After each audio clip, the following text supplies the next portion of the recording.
I say this to all the farmers, ranchers, people with high estate values over $1 million.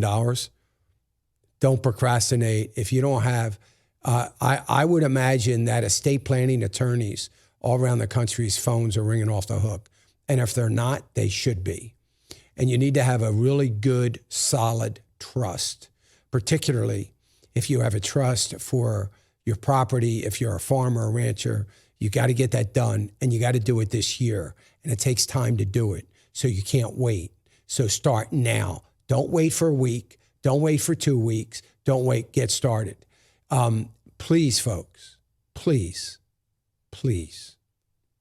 I know everybody's got a neighbor, a friend, an Uncle Harry, well, you could just go online and do a trust document.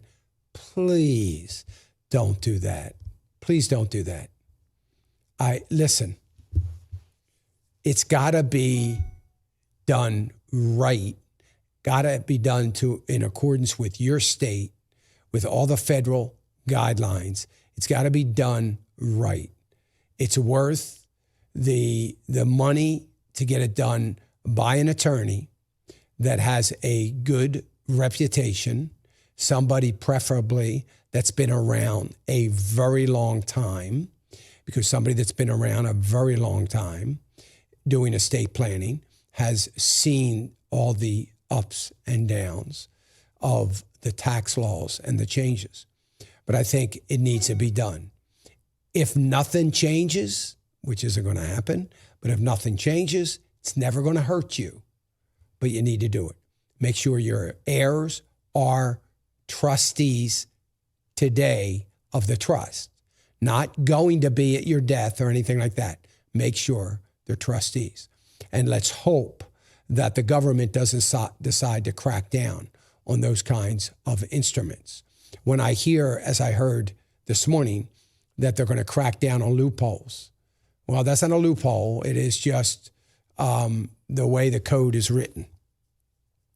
Remember, if you're a trustee of the trust and you own the property together, nobody dies. Now, let me ask, because you didn't inherit it, there's no inheritance because nobody died. One of the trustees is gone now, but, that can be a triggering mechanism, but basically you're going to still own it. And here's the point I want to make that's extremely important.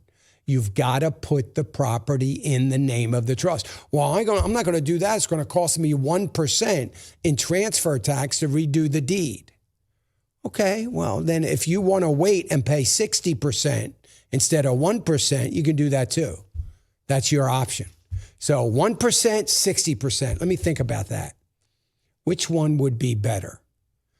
60% is you can't afford it, you don't do it, you lose the land. 1% is, it's a little bit of a burden, but I think I better do it. Yeah, because that's generally what, worst case for transfer tax at the county or to redo the deed is going to be 2%, but not likely more than 1%. So don't get hung up on that, or you'll be in you just wasted your money for the trust. You just flush that money down the toilet because the trust is worthless.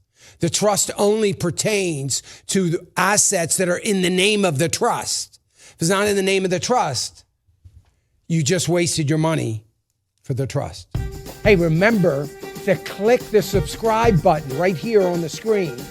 And don't forget to hit the notification bell so you'll be notified when new content is added. And more importantly than anything, you don't want to miss all 3 live hours of Financial Issues every day from 9 to noon. And you can watch it on FISM.tv. That's FISM.tv.